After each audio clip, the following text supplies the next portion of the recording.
पर एक ही उपाय है, भगवान की शरण। और वो ये जीव मतिमंद जानता ही नहीं, वो अपने अहम में विचरता, मैंने इतना कमा लिया, ये कर लूंगा, एक काल सब एक क्षण में नष्ट कर देता है। जरा सी पृथ्वी हिली, बड़ी बड़ी बिल्डिंगों सहित रहने वाले चकनाचूर हो गए। सब कमाई, रुपया पैसा, पढ़ाई लिखाई, पदवी, सब नष्ट भ्रष्ट कर दिया।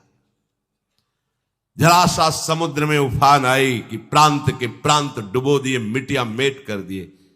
किसी ने आज तक काल को कभी नहीं दोष लगाया, क्योंकि वो इतने रूप धारण करता है, तुम इंगित ही नहीं कर सकते कि ये काल है। ये मंदमती जीव अपने इस नाशवान शरीर को बहुत ध्यान से सुनना, और शरीर संबंधियों को सब कुछ मानता है। घर, खेत, धन, परिवार, यही उसका जीवन होता है। ये शास्त्र है, जो तुम्हारा है वही इसमें लिखा है, जो इसमें लिखा है वही तुम में हो रहा है। इस संसार में ये जीव जिस योनि में जन्म लेता है, इसका स्वभाव है उसी में वो जीना चाहता है, आनंद मानने लगता है। चाहे जितनी घृणित योनि हो, वो उसी में सुखी रहता है। महाभारत में प्रसंग आता है, भगवान व्यासदेव जी जा रहे थे तो एक नाली का कीड़ा बड़ी तीव्रता से मार्ग पार कर रहा था। रोका और कहा, क्यों इतनी शीघ्रता से तुम? तो बोले, देखो ये घर घर करती हुई बैलगाड़ी आ रही, ये हमारे ऊपर चढ़ जाएगी, मैं मर जाऊंगा।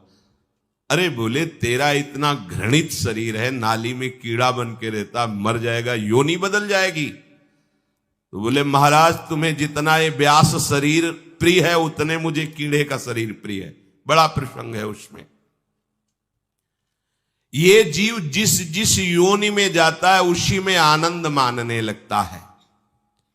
ये भगवान की माया से ऐसा मोहित हो रहा है कि ऐसे कर्म करता है जिससे नरक भोगना पड़े और नारकी योनियों में जाए, और वहां विष्ठादि कुंडों में, मवाद के पीप के कुंड, विष्ठा के कुंड में डाला जाता है, फिर उन्हीं का कीड़ा बनाकर यहां भेजा जाता है।